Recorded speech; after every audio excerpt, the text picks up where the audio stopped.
They say it was against God's will that Sabiador was settled by humans. Some claim that we would have had an easier time settling the universe had we done it in peaceful coexistence with our creators.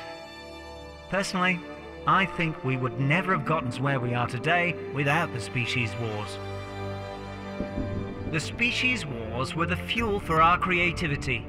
They brought us prestige and progress and led to the creation of a new human race. The split from our creators led us to new worlds, to new ingenuity, and to new wars.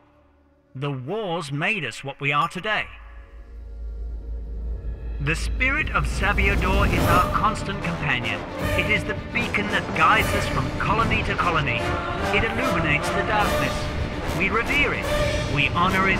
We would die for it. We didn't encounter any other intelligent life forms on our forays into space, which gave rise to the belief that the universe was made for humans, and that all we had to do was stretch out our hands and reap the bounty of its treasures. Finding Trianon was like finding the lost paradise again. Conditions on the surface of the planet were absolutely perfect.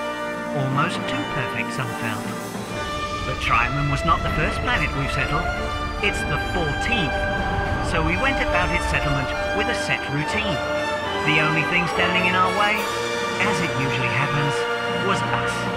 Times have changed since the species war. We are no longer the only human species in the universe. We continue to develop in different directions. The challenges of the universe have allowed us to escape the shackles of evolution. There are no more limits to our creativity. There is only one decision left for us to make: biogenesis or cybernetics. Each human species has developed its own methods and strategies for war since the uprisings on Sabiador, and they're nearly perfected. But every war needs to end sometime. It just wears itself out and gets lost to history. What follows is a cosmic moment of creative emptiness known as freedom.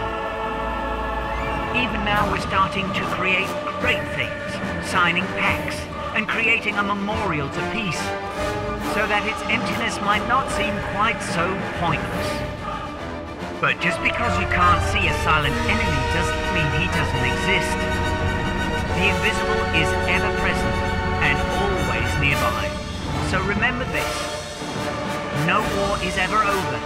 Each end is also the beginning of something new.